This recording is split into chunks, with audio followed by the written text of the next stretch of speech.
ଚାଷୀ ମାନଙ୍କ ପାଇଁ ବହୁତ ବଡ଼ ଖୁସି ଖବର ଆସିଛି। ସରକାରଙ୍କ ତରଫରୁ ଆପଣମାନଙ୍କ ପାଇଁ ଏକ ବଡ଼ ଘୋଷଣା ଜାରି କରାଯାଇଛି। ସେ ଘୋଷଣା ଶୁଣିଲା ପରେ ଆପଣ ଖୁସି ନ ହୋଇ ରହିପାରିବେନି।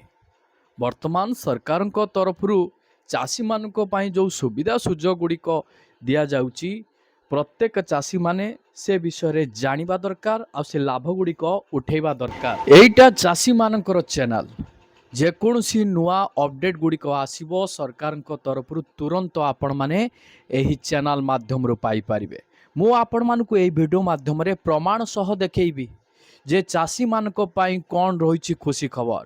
ଚାଷୀମାନଙ୍କୁ ସରକାର କେଉଁ ଲାଭ ଦେବା ପାଇଁ ଯାଉଛନ୍ତି, ଏହି ଲାଭ ଆପଣମାନେ କେମିତି ଉଠେଇବେ। ଆଜିକା ଡେଟ୍ରେ ଆପଣ ଜାଣିଥିବେ ଚାଷ କାମ କରିବା ପାଇଁ କେତେ ଅଧିକ ଟଙ୍କା ଖର୍ଚ୍ଚ ହେଉଛି। ସାର ବିହନ ବିଷ ଇଏ ସବୁ ଅଧିକରୁ ଅଧିକ ରେଟ୍ ବଢ଼ିଯାଇଛି। ଗୋଟେ ଚାଷୀ ଯେତେବେଳେ ଚାଷ କରୁଛି ଟଙ୍କାର ଅଧିକରୁ ଅଧିକ ତାର ଆବଶ୍ୟକତା ପଡ଼ୁଛି। ଏହି ଅଧିକରୁ ଅଧିକ ଟଙ୍କାର ଆବଶ୍ୟକତା ସରକାର ପୂରଣ କରିବେ। ଆପଣମାନଙ୍କୁ କୌଣସି ଟେନସନ୍ ନେବା ନାହିଁ, ଆପଣମାନଙ୍କୁ କୌଣସି ସୁଧ ଦେବା ନାହିଁ। ବିନା ସୁଧରେ ଆପଣ ଚାଷ କରିବେ। ଚାଷ କଲା ପରେ ସେ ଚାଷକୁ ଆପଣ ବିକ୍ରୟ କରିବେ। ବିକ୍ରୟ କଲା ପରେ ଆପଣମାନେ ବିନା ସୁଧରେ ଟଙ୍କା ଫେରାଇବେ ସରକାରଙ୍କୁ। ତ ସରକାର ଏମିତି ଏକ ନୂଆ ସୁବିଧା ଚାଷୀମାନଙ୍କ ପାଇଁ ଆଣିଛନ୍ତି। ଆପଣମାନେ ଯେକୌଣସି ଚାଷ କରନ୍ତୁ ସରକାର ଆପଣମାନଙ୍କୁ ଟଙ୍କା ଦେବେ, ତାହା ପୁଣି ବିନା ସୁଧରେ। ସରକାର ଆପଣମାନଙ୍କୁ ଲକ୍ଷେ ଟଙ୍କା ଦେବେନି ବିନା ସୁଧରେ, କି 2 ଲକ୍ଷ ଟଙ୍କା ଆପଣମାନଙ୍କୁ ଦେବେନି ବିନା ସୁଧରେ ଚାଷ କରିବା ପାଇଁ। ଆପଣମାନଙ୍କୁ ଏକା ବେଳେ 3 ଲକ୍ଷ ଟଙ୍କା ଦେବେ, ତାହା ପୁଣି ବିନା ସୁଧରେ। ମୁଁ ଆପଣମାନଙ୍କୁ ପ୍ରମାଣ ସହ ଦେଖେଇବି। ବିନା ପ୍ରମାଣରେ ମୁଁ ଆପଣମାନଙ୍କୁ ଭିଡ଼ିଓ ପ୍ରୋଭାଇଡ଼ କରେନି, ଆପଣମାନେ ଭଲ ଭାବରେ ଜାଣିଛନ୍ତି। ଥରେ ନଜର ପକାନ୍ତୁ ଆପଣମାନଙ୍କର ମୋବାଇଲ ସ୍କ୍ରିନ୍ ଉପରେ। ମୋବାଇଲ ସ୍କ୍ରିନ୍ ଉପରେ ଯେଉଁ ଖବରଟି ପ୍ରକାଶିତ ହୋଇଛି ଆପଣଙ୍କୁ ଖୁସି ନିଶ୍ଚୟ କରିଦେବ।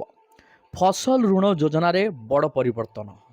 3 ଲକ୍ଷ ଟଙ୍କା ପର୍ଯ୍ୟନ୍ତ ରାଶି ଉପରେ କୌଣସି ସୁଧ ଦିଆଯିବ ନାହିଁ। ତ ବର୍ତ୍ତମାନ ସରକାର ଚାଷୀମାନଙ୍କ ପାଇଁ ବହୁତ ବଡ଼ ଘୋଷଣା ଜାରି କରିଛନ୍ତି। ଆପଣମାନେ ଚାଷ କରିବା ପାଇଁ ଯେଉଁ ଟଙ୍କାର ଆବଶ୍ୟକତା କରୁଥିଲେ, କୌଣସି ଥାର୍ଡ ପାର୍ଟିରୁ ଆପଣମାନେ ଲୋନ୍ ଆଣୁଥିଲେ କିମ୍ବା ସାହୁକାର ପାଖରୁ ଲୋନ୍ ଆଣୁଛନ୍ତି କିମ୍ବା ଜମିଦାର ପାଖରୁ ଆପଣମାନେ ଲୋନ୍ ଆଣୁଛନ୍ତି କିମ୍ବା ପ୍ରାଇଭେଟ୍ ବ୍ୟାଙ୍କରୁ ଆପଣମାନେ ଲୋନ୍ ଆଣୁଛନ୍ତି, ଆପଣ ସେ ଲୋନ୍କୁ ସୁଝି ପାରୁନାହାନ୍ତି। କାହିଁକି ସୁଝି ପାରୁନାହାନ୍ତି? ନା ସେ ଲୋନ୍ରେ ଆପଣମାନଙ୍କୁ ଅଧିକ ସୁଧ ଦେବା ପାଇଁ ପଡ଼ୁଛି। ଆପଣ ଯେତିକି ଲୋନ୍ ଆଣିଲେ ତ ତାର ଅଧା ସୁଧ ଆପଣମାନେ ଦେଇଦେବେ। ଚାଷ ଯେଉଁ କରିଥିବେ, ଚାଷ ବିକ୍ରୟ କଲା ପରେ ଆପଣ ଲାଭ କ'ଣ ରଖିବେ, ସେଇ ସୁଧ ତ ଆପଣ ଦେଇଦେବେ। ତ ବର୍ତ୍ତମାନ ସରକାର ଚାଷୀମାନଙ୍କ ପାଇଁ ବଡ଼ ଘୋଷଣା ଜାରି କରିଛନ୍ତି। 3 ଲକ୍ଷ ଟଙ୍କା ପର୍ଯ୍ୟନ୍ତ ଆପଣମାନେ ଲୋନ୍ ଆଣିବେ, ତାହା ପୁଣି ବିନା ସୁଧରେ। ତ ସରକାରଙ୍କ ପାଖରୁ ଆପଣମାନେ ଏଇ 3 ଲକ୍ଷ ଟଙ୍କା ଋଣ କେମିତି ଆଣିବେ, ଏହାର ପ୍ରକ୍ରିୟା କେମିତି କ'ଣ ରହିଛି, ଏହା ପାଇଁ ଡକୁମେଣ୍ଟସ୍ କ'ଣ ସବୁ ଲାଗିବ, କେଉଁ ଚାଷୀମାନଙ୍କୁ ଏହି ସୁବିଧା ଗୁଡ଼ିକ ପ୍ରଦାନ କରାଯିବ ସରକାରଙ୍କ ତରଫରୁ, ସବୁକିଛି ଏହି ଭିଡ଼ିଓ ମାଧ୍ୟମରେ ମୁଁ ଆପଣମାନଙ୍କୁ ବିସ୍ତାର ଭାବରେ ଜଣାଇବି। ସେଥିପାଇଁ ଆପଣମାନେ ଭିଡ଼ିଓଟିକୁ ବିନା ସ୍କିପ୍ରେ ଦେଖନ୍ତୁ, ସମ୍ପୂର୍ଣ୍ଣ ତଥ୍ୟ ଆପଣ ଜାଣିପାରିବେ। ତା ପୂର୍ବରୁ ଆପଣମାନଙ୍କୁ କହି ରଖିବି, ନୂଆ କରି ଯଦି ଆପଣମାନେ ଚ୍ୟାନେଲରେ ଭିଡ଼ିଓଟିକୁ ଦେଖୁଛନ୍ତି, ଏପର୍ଯ୍ୟନ୍ତ ଚ୍ୟାନେଲକୁ ସବସ୍କ୍ରାଇବ୍ କରିନାହାନ୍ତି, ତାହେଲେ ଆପଣମାନେ ଚ୍ୟାନେଲଟିକୁ ସବସ୍କ୍ରାଇବ୍ କରିଦିଅନ୍ତୁ। ଭିଡ଼ିଓକୁ ଗୋଟେ ଲାଇକ୍ କରିଦିଅନ୍ତୁ, କାରଣ এইଭଳି ଗୁରୁତ୍ୱପୂର୍ଣ୍ଣ ଭିଡ଼ିଓ ଗୁଡ଼ିକ ଆପଣମାନେ ଡେଲି ପାଇପାରିବେ। এই ଭିଡ଼ିଓରୁ ଦେଖିକି ଆପଣମାନେ ସେସବୁ ଲାଭ ଉଠାଇ ପାରିବେ। ଦେଖନ୍ତୁ, ଚାଷୀଙ୍କ ପାଇଁ 0% ସୁଧ ହାରରେ ସ୍ୱଳ୍ପକାଳୀନ ଫସଲ ଋଣ ଯୋଜନାର ନୂତନ ନିୟମ ଏବଂ ସର୍ତ୍ତାବଳୀ ମଞ୍ଜୁର ହୋଇଛି। ଚାଷୀମାନଙ୍କ ପାଇଁ ବିନା ସୁଧରେ କେମିତି ଋଣ ପ୍ରଦାନ କରାଯିବ, ସେଥିପାଇଁ ସରକାର ଫସଲ ଋଣ ଯୋଜନାର ନୂତନ ନିୟମ ଆଣିଛନ୍ତି ଏବଂ ତାର ସର୍ତ୍ତାବଳୀ ଆଣିଛନ୍ତି। ଆସନ୍ତୁ ସମ୍ପୂର୍ଣ୍ଣ ତଥ୍ୟ ଉପରେ ନଜର ପକାଇବା। ଚାଷୀମାନଙ୍କ ପାଇଁ ଖୁସି ଖବର। ସରଳୀକୃତ ସର୍ତ୍ତାବଳୀକୁ ନୀତିଗତ ଅନୁମୋଦନ ଦେଇଛନ୍ତି, ଯାହାଫଳରେ ଚାଷୀମାନଙ୍କୁ ପୂର୍ବ ଅପେକ୍ଷା କୃଷି ଋଣ ପାଇବା ସହଜ ହୋଇଛି। ଦେଖନ୍ତୁ, ଫସଲ ଋଣ ଯୋଜନାରେ କ'ଣ ପରିବର୍ତ୍ତନ ଆସିଛି ତାହା ଆପଣମାନେ ଜାଣିବା ନିହାତି ଜରୁରୀ। ଏପର୍ଯ୍ୟନ୍ତ ଚାଷୀମାନଙ୍କୁ ଖରିଫ ଏବଂ ରବି ଫସଲ ପାଇଁ ଭିନ୍ନ ଭିନ୍ନ ଋଣ ସୀମା ଏବଂ ଦେୟ ତାରିଖ ପାଳନ କରିବାକୁ ପଡ଼ୁଥିଲା। ଏହା ପ୍ରାୟତଃ ଚାଷୀମାନଙ୍କ ଉପରେ ଋଣ ପରିଶୋଧ କରିବା ପାଇଁ ଚାପ ବୃଦ୍ଧି କରୁଥିଲା। ନୂତନ ବ୍ୟବସ୍ଥା ଅନୁଯାୟୀ ସରକାର ଏହି ପ୍ରକ୍ରିୟାକୁ ସରଳ କରିବାକୁ ନିଷ୍ପତ୍ତି ନେଇଛନ୍ତି। ଖରିଫ ଏବଂ ରବି ଋତୁ ପାଇଁ ପୃଥକ ଧାର୍ଯ୍ୟ ତାରିଖ ରଖିବା ପରିବର୍ତ୍ତେ ଏକକ ବାର୍ଷିକ ଏକକ ସୀମା ସ୍ଥାପନ କରାଯିବ। ଏହି ସୀମା ମଧ୍ୟରେ ଚାଷୀମାନଙ୍କୁ ସାର ଏବଂ ବିହନ ଭଳି ଜିନିଷ ପାଇଁ ନଗଦ ଏବଂ ଋଣ ଯୋଗାଇ ଦିଆଯିବ। ଏହା ବ୍ୟତୀତ ଚାଷୀମାନଙ୍କ ପାଖରେ ସେମାନଙ୍କର ଋଣ ପରିଶୋଧ କରିବା ପାଇଁ ଅଧିକ ସମୟ ରହିବ।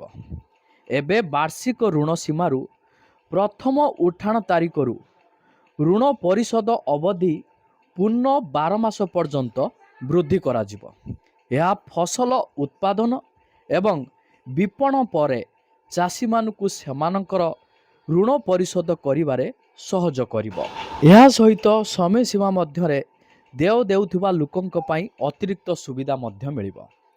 ରାଜ୍ୟ ସରକାର ଚାଷୀମାନଙ୍କୁ ସମୟ ସୀମା ମଧ୍ୟରେ ଋଣ ପରିଶୋଧ କରିବାକୁ ଉତ୍ସାହିତ କରିବା ପାଇଁ ଏକ ବ୍ୟବସ୍ଥା ମଧ୍ୟ ସ୍ଥାପନ କରିଛନ୍ତି। ଯେଉଁ ଚାଷୀମାନେ ସ୍ୱଳ୍ପକାଳୀନ ଫସଲ ଋଣ ନିଅନ୍ତି ସେମାନେ ସରକାରଙ୍କ ଠାରୁ 1.25% ସାଧାରଣ ସୁଧ ସହାୟତା ପାଇବେ।